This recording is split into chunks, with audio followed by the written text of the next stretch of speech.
gente repercutir a vitória do Vozão do Ceará, 2-0, diante do Flamengo. Um Flamengo com várias modificações que ficaram também trazendo pontos de interrogações. Vou passar já a bola direto para o Lédio, que estava de olho nesse jogo. Lédio, antes do Lédio começar também a falar, vou colocar mais um cara aqui nesse telão que me visitou, inclusive, ontem com aquele caderno de 15 matérias dele, que ele já matou, assim, uns 3 cadernos desses já, de tanto que anota, letra desse tamanho. Paulo Nunes, seja bem-vindo. Você estava na transmissão, vai poder falar mais pra gente dos melhores momentos dessa partida, tanto do Vozão quanto também do Flamengo. Boa noite. Boa noite, Karine. Boa noite, meus amigos. Que é isso? Que dupla é essa aí que você tá, hein? Hã? Tô bem acompanhada, né? Que isso, gente? Losete e Lédio Carmona. Ataque de hélice. Que é isso? Tamo bem demais. Oi, todo mundo 4 olhos aqui hoje, hein? Todo que isso, mundo 4 olhos. Que isso? Leitura de jogo apuradíssima, Karine. Poxa! Tem de olho pra ler jogo aqui. Eu vou ter que pegar um, nem que seja 100 graus, só para acompanhar vocês, assim, nesse estilo. Mas, Paulinho, Lédio, se você me permite, vou pedir pro Paulinho, então, passar aqui só a visão dele do jogo, que estava na transmissão, e aí passo a bola para você. Pode ser? Claro. Combinado. Então, vamos lá. Paulinho, melhores momentos no ar para a gente repercutir essa derrota do Flamengo e vitória do Ceará, 2-0. A ideia de jogo, Karine, né, e amigos, ela foi clara desde o início, né? É nítido, é evidente, né? Como o Guto Ferreira arma seu time, né? Isso já foi demonstrado durante a competição toda. O Ceará joga muito melhor fora de casa, né? Porque sabe usar muito essa transição. É um dos times, na minha opinião, que mais usa essa transição correta, né? Corretamente. Porque é um time que vai mesmo, espera, desce seus blocos, mas com alternativas de saída, né? Não só com jogadores de velocidade pelos lados, mas a transição do meio campo, né? Com o Fabinho, né? Com o próprio Lima, que fez uma boa partida hoje, o próprio Fabinho.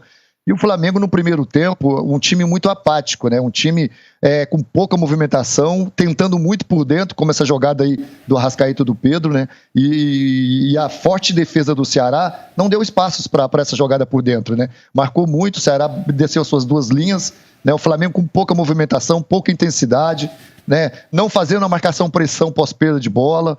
Um time lento, né, na sua saída de bola, com a construção também lenta no primeiro tempo. Uma dificuldade imensa de criar, né, alternativas, de criar jogadas, né, muito no jogo individual, né?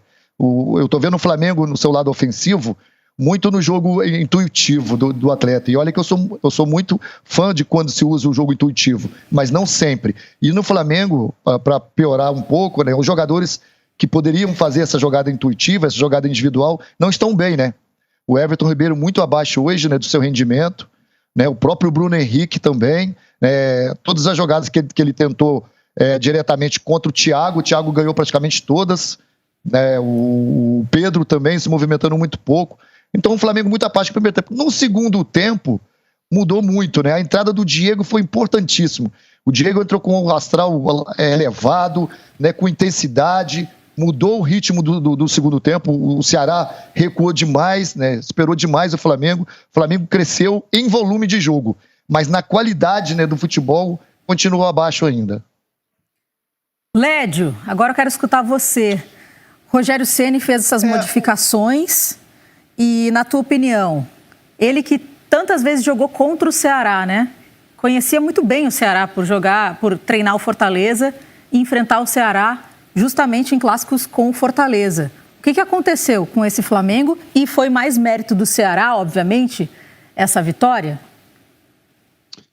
Não, o Ceará, na verdade, o Ceará, inclusive, venceu os 2 jogos contra o Flamengo esse ano, né? Venceu no Castelão por 2-0 e venceu hoje de novo por 2-0, né? Ele tirou 6 pontos do Flamengo. Eu gostei da entrevista do Diego, não só da atuação do Diego, como da entrevista, né? Ele falou que o Flamengo demorou a entrar no jogo. O Flamengo entrou muito mole, muito apático no jogo. E o Ceará entrou vibrante, entrou querendo jogar, mordeu o jogo todo, entendeu? Foi sério, foi concentrado, foi competitivo, como é o Ceará e como era o Fortaleza do Rogério Ceni.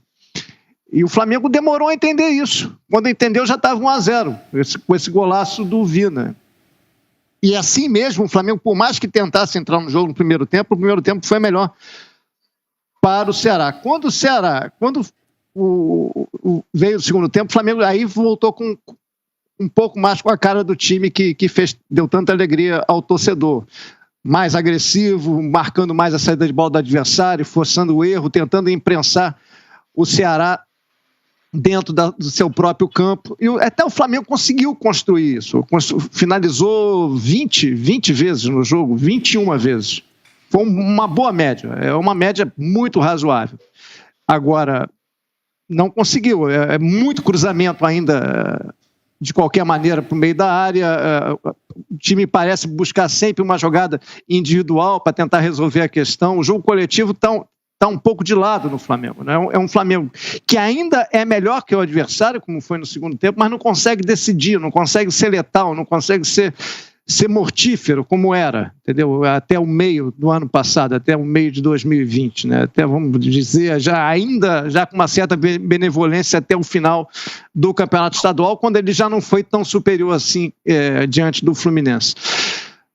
E aí eu queria fazer uma pergunta ao Paulo Nunes, diante de tudo isso, o Flamengo contra o Fortaleza, contra o Fluminense e contra o Ceará, ele só fez um ponto. Ele perdeu 2 jogos e empatou 1 contra o Ceará. Nesses 3 jogos, Paulinho, ele finalizou 53 vezes, o Flamengo. 53 vezes. Foram 13 contra o Fortaleza, 19 no Fla-Flu e 21 vezes hoje. E fez 1 gol. E como é que se explica isso? Um time com tanta qualidade, com tanto atacante, sem entrar no mérito que hoje o Gabigol começou no banco, começou o Pedro, mas tem Bruno Henrique, tem Everton Ribeiro, tem Arrascaeta, no segundo tempo teve Diego, teve Vitinho. Você finaliza 53 vezes e faz 1 gol em 3 jogos. Isso aí passa pelo lado emocional também, está treinando pouco, está cansado. Você tem alguma explicação? Pode ser que você não tenha nenhuma também. Eu não consigo entender como é que um time que finaliza tanto e faz 1 gol. Se não finalizar, se não criar, se não construísse, mas o time mesmo sem jogar bem, ele constrói. E não faz. Qual o problema? Só mais um detalhe. O Bruno Henrique, dos jogadores do Campeonato Brasileiro, é o jogador que mais perdeu chances claras de gol no campeonato inteiro. Antes desse jogo, ele estava em 13 chances claras de gol, que só o Bruno Henrique perdeu. O que é algo absolutamente inusitado também para a qualidade do jogador, que é o Bruno Henrique. Alédio, vai muito em um pouco de tudo, né? Eu acho que... acho não, tenho certeza que essa cobrança, essa exigência da torcida do Flamengo em cima do seu time, né, em cima do seu treinador, os resultados não vêm, a confiança, quando a confiança ela cai, ela deixa na dúvida sempre no jogador, ele domina a bola escapa um pouquinho, ele já tem o receio de bater, e nesses lances que você citou aí, eu acho que a maioria desses lances é um chute muito prensado, é um chute de fora da área, sem estar bem colocado, sem estar bem posicionado, sem se posicionar bem, né, para o corpo, né, não é uma finalização limpa, né, aquela que a gente fala de gols perdidos claramente, né. Hoje mesmo o Pedro, nas 2 que ele perdeu, eu achei que ele exagerou, né, na finalização, porque a bola estava muito longe dele, a ansiedade faz com que o atacante, né, tente um chute que normalmente ele não tentaria no momento, né. Depois a outra, o Luiz Otávio, que fez uma grande partida, deu um carrinho e o atrapalhou. Mas eu vejo o Flamengo assim, muito ansioso. E você disse uma coisa aí, uma situação que é o que eu realmente penso. O Flamengo está vivendo muito do intuitivo, né? Está vivendo muito da jogada individual, principalmente no seu último terço do campo. Os mecanismos para se criar, para se deixar mais à vontade os atacantes, não estão acontecendo no Flamengo, né? Muitas das vezes, né, a lentidão da equipe, né, o poder do foco, eu acho que é importante isso também, a mentalidade do atleta, né, focar, principalmente num jogo onde você sabe que vai ser muito difícil você furar o bloqueio, né? Essa individualidade, ela caiu muito no Flamengo, essa é uma terceira situação que eu acho também, a individualidade que era um dos pilares, né, desse time do Flamengo, caiu muito de produção alguns jogadores, o Everton Ribeiro está bem abaixo, né, não só na criatividade, mas na intensidade do jogo, me parece com a perna pesada, né, e aí a confiança vai diminuindo muito, o próprio Bruno Henrique, que precisa do espaço, e quando ele está no 1 contra 1, o Thiago hoje foi perfeito, o zagueiro do Ceará, né, neutralizando essa jogada, o Pedro se movimentou muito pouco, o Arrascaeta foi um dos jogadores que mais tentaram, mas sozinho também não conseguiu. Então acho que é uma junção de tudo, Led. É uma junção da confiança do jogador, né? Da pouca falta, na minha opinião, eu acho, de fundamentos, né? Que a finalização é fundamento, né? Você tem que fazer muitas vezes isso. E a pressão. Aí entra aquilo que eu falei. Você chegar no topo é muito difícil, mas você permanecer lá é muito mais difícil, né? Porque a cobrança é maior, a exigência é maior, os outros times vão muito mais preparados para te enfrentar. Então, por isso que cada vez mais o atleta tem que se fortalecendo, melhorando a cada dia, né? Buscando o seu melhor para quando for exigido, dê conta do recado. Falando de Rogério Ceni, são 12 jogos à frente do Flamengo, 4 vitórias, 4 empates, 4 derrotas e um aproveitamento de 44,4%. E aí o Cleiton, na nossa hashtag Troca de Passes, já coloca o seguinte: a pergunta que não quer calar, Ceni sobrevive? A pressão para o lado dele realmente aumenta bastante com esses resultados, Led. Não, ele sobrevive, tem que sobreviver, não é hora de trocar, mas é um trabalho ruim até agora, os resultados não aparecem. Se você olhar essas 4 vitórias, vou tentar lembrar de cabeça, o Paulo e o Losetti podem me ajudar. Curitiba, Z4, Bahia, Z4. Time reserva do Santos. Time reserva do Santos, e tem mais uma aí que está me escapando agora. Eu já vou lembrar. Agora, é um trabalho muito ruim. E 2 eliminações, né? 2 eliminações. Exatamente, 2 eliminações. Goiás, Libertadores, tudo bem. Ele chegou... Goiás não. Goiás é sábado. É segunda-feira que vem. Não é Goiás, não. É segunda-feira que vem. Tem mais um aí que tá me escapando aqui. Sim, mas são 4 vitórias. Mas é muito pouco, cara. É muito pouco. E tecnicamente o time, ele não consegue tirar do time, ele não consegue fazer o time funcionar e coletivamente o time desandou. O time não consegue ter...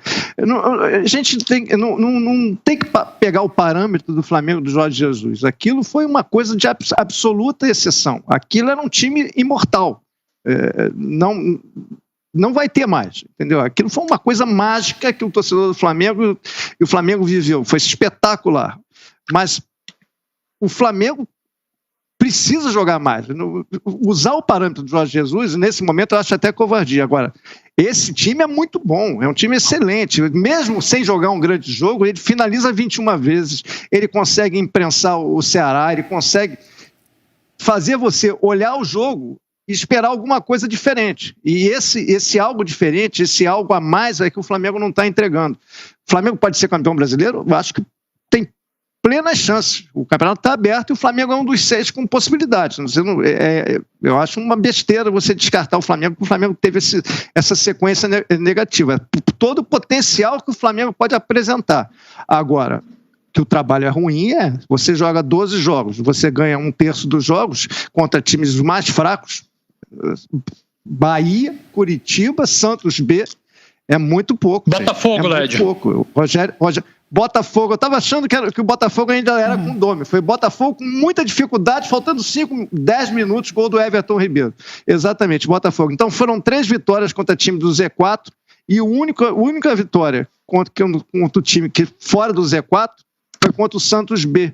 Então, até por sabermos quem é o Rogério Ceni, quem é o técnico, que ele pode ainda surgir no Flamengo, a gente tem que exigir mais. O Rogério Ceni é um ótimo treinador, então a gente espera sempre mais dele. E o Flamengo é o atual campeão da América. Então você espera algo muito mais do Flamengo. O grau de exigência é outro patamar. Então, por ser outro patamar, você espera sempre muito mais. O que o Flamengo está mostrando nesse momento é muito pouco, não só em termos de resultado, em termos de desempenho. Mas está no páreo. Não descarte o Flamengo. O campeonato está muito igual, está muito equilibrado por baixo, e é possível. É possível mesmo com essa instabilidade. Em compensação, o time do Guto fez muito bem seu trabalho, joga normalmente no contra-ataque. O Vina foi eleito o craque do jogo. Inclusive, a gente mostrou aqui também a entrevista. Depois eu vou pedir para a nossa direção do programa, se a gente pode mostrar mais uma vez o Vina falando, porque o Gabriel Borges colocou para a gente. A entrevista do Vina é excelente. Mostra que o futebol brasileiro precisa de planejamento e projeto. Não é sorte, sim competência. Excelente trabalho do Guto Ferreira. Vamos aproveitar então e rever a entrevista do Vina, que aí depois a gente pode conversar sobre o trabalho do Guto e também sobre a atuação do jogador Vina dentro de campo hoje contra o Flamengo. O que representa esse troféu para você, que está fazendo uma temporada brilhante, e para o Ceará também, depois dessa vitória no jogo hoje aqui contra o Flamengo? Pois é, isso daqui é de todo o grupo. Eu sou um cara que falo isso porque a gente sabe que no futebol, né, acabam se destacando alguns, mas o trabalho do dia a dia é excelente, e nós estamos colhendo tudo aquilo que a gente plantou, em meio ao calendário que dificultou bastante com a pandemia, algo que nunca tínhamos passado, né, e mesmo assim nossas metas foram traçadas e a gente está buscando isso. Né? Óbvio que a gente tem a consciência, como eu falei, né, na entrevista do intervalo, do planejamento da diretoria. É fruto disso, porque nos últimos anos a gente tem a consciência que o Ceará sempre vinha brigando para não cair. A temporada passada, né, 2019, quase caiu, né, no lugar do Cruzeiro. Então é planejamento, qualificamos o elenco. Eu sou um cara que escolhi estar aqui, abracei o planejamento do clube, assim como o Praz, o Sobis, que estava aqui, acabou tendo a proposta de sair. Então nós sabíamos que seria um ano diferente no Ceará e fico feliz de estar fazendo isso, de estar fazendo parte disso. Eu sou um cara que me sinto muito abraçado pela torcida, mesmo não estando no estádio, mas hoje, né, minhas redes sociais, a torcida do Ceará está sempre presente. Então dedicar, claro, ao grupo, a Deus, primeiramente a Deus, óbvio, ao grupo, às nossas famílias, né, e à nossa torcida. Vina contente com esse resultado, né, no primeiro turno.